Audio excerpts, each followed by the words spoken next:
اچھا، اس عمل کے حوالے ہماری ثبوت کے ساتھ مستند کتابوں میں موجود ہیں،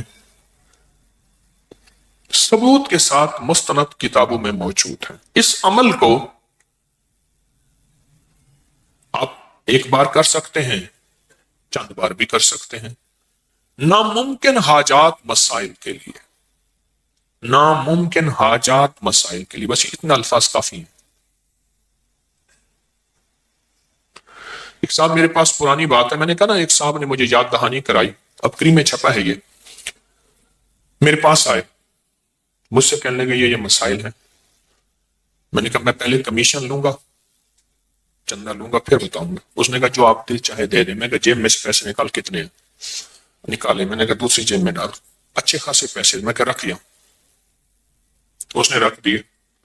رکھنے کے بعد میں نے کہا اب یہ عمل تو نے کرنا ہے 11 بار، یہ گوشت والا۔ کتنی بار؟ پہلے 3 دفعہ میرے لیے اس نظام کے لیے کر، تیری ہو جائے گی حفاظت۔ اب نقطے پہ کریں غور، میرے اور اس نسلوں کے نظام کے لیے، اس پورے نظام کی حفاظت، برکت، عافیت کے لیے کر 3 بار۔ اور جس طرح اپنے لیے کرے گا خلوص اخلاص سے، اگر تھوڑا سا بھی اخلاص خلوص میں کمی ہوئی تو جو فائدہ پھر اگلے میں بھی نہیں ہوگا۔ کر 11 میں سے 3 نکالے، باقی کتنے بچے؟ 8۔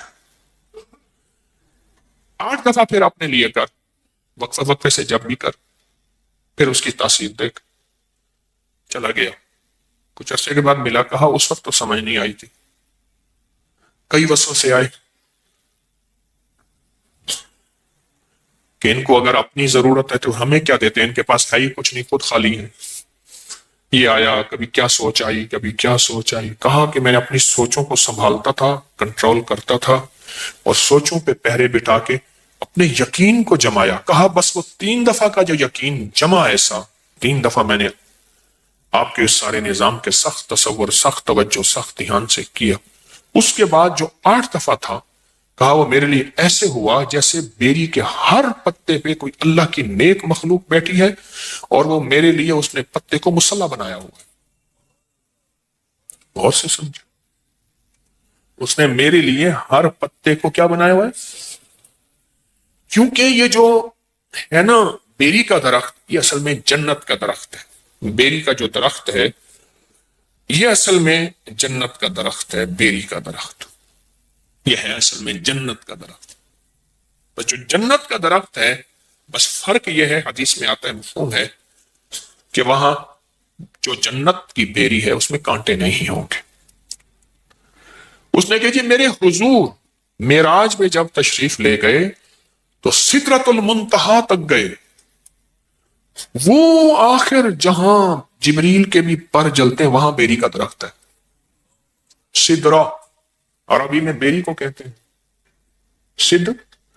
سدرہ عربی میں بیری کو کہتے ہیں۔ سدرۃ المنتہا تک تشریف لے گئے، آپ نے یہ لفظ سنا ہوگا، ساری عمر سنا، تو سدرہ بیری کو کہتے ہیں، سدرہ بیری کو کہتے ہیں۔ تو کہا کہ مجھے محسوس ہوا کہ بیری کے ہر پتے پہ اللہ کی کوئی مخلوق ہے۔ ہماری مستند کتابوں میں لکھا ہے کہ بیری کے ہر درخت پہ جنات رہتے ہیں، اور بیری کا درخت واحد بیری کا درخت ہے جہاں نیک اور صالحین جنات رہتے ہیں، کالے جنات رہ ہی نہیں سکتے۔ اور اگر کسی کو بیری کے درخت سے جنات سے وحشت آئی ہے تو سمجھ لیں اس نے کوئی کمی کوتاہی کی ہے ان کو تنگ کرنے کی، تو اس لیے وہاں سے کوئی ہوا ہے، ورنہ اللہ کے نیک بندے تکلیف نہیں دیتے، راحت دیتے ہیں۔ اللہ کے نیک بندے تکلیف نہیں دیتے، کیا دیتے ہیں؟ راحت دیتے ہیں۔ ایک ابکری میں ایک عمل چھپا تھا، مجھے ایک صاحب نے اس کی یاد دہانی کرائی، اچھا کیا، کہ 1.25 کلو بڑا گوشت لے کر اسے بیری کے درخت کے ساتھ باندھ دیں۔ کبھی کسی نے پڑھا؟ ہاں جی، 1.25 کلو بڑا گوشت چھوٹی چھوٹی بوٹیاں کریں، اور ہر بوٹی پہ اللہ الصمد ایک بار پڑھیں۔ ایک عمل یہ ہے، اور دوسرا یہ ہے کہ ہر بوٹی کے اوپر ایک بار سورت قل ہو اللہ پڑھیں تو اللہ الصمد بھی آ جائے گی اور پوری سورت بھی آ جائے گی۔ اور اس کو صاف ستھرے کپڑے میں بیری کے درخت میں ایسی جگہ جہاں کوئی ویرانہ ہو یا گھر میں کہیں بھی بیری کے درخت کے ساتھ باندھ دیں، اس کو پرندے وغیرہ کھا جائیں گے۔ یہ عمل ایک بار کریں یا چند بار کریں، جو مرادیں پوری نہ ہوتی ہو جائیں گے۔ آپ نے کبھی سنا پڑھا؟ بتائیں، کبھی سنا ہو، کہیں پڑھا ہو؟ ایک بات بتاؤ، یہ عمل گوشت والا اگر اس کی 101 بوٹی کر لیں، کتنا؟ چھوٹی چھوٹی باریک 101 بوٹی کر لیں، 1.25 کلو گوشت نہیں ملتا، 1.25 پاؤ لے لیں، جتنی حسب توفیق ہے، نہیں ملتا 1.25 پاؤ لے لیں، اور اس کی 101 چھوٹی بڑا گوشت ہونا چاہیے، گائے کا ہو تو بہتر ہے بغیر ہڈی کے۔ 101 بوٹی کر لیں، اس بوٹی کے اوپر ہر بوٹی پہ ایک دفعہ سورۃ قل ہو اللہ پڑھ لیں، کون سا مشکل ہے؟ رکھتے جائیں، پڑھتے جائیں، رکھتے جائیں، پڑھتے جائیں، رکھتے جائیں۔ اس کو کسی صاف کپڑے میں لے کے درخت سے باندھ دیں، اور ہو بیری کا درخت، اور ایسا بیری کا درخت ہو جہاں زیادہ لوگوں کا آنا جانا نہ ہو تو بہتر ہے، یہاں زیادہ آنا جانا نہ ہو تو بہتر ہے۔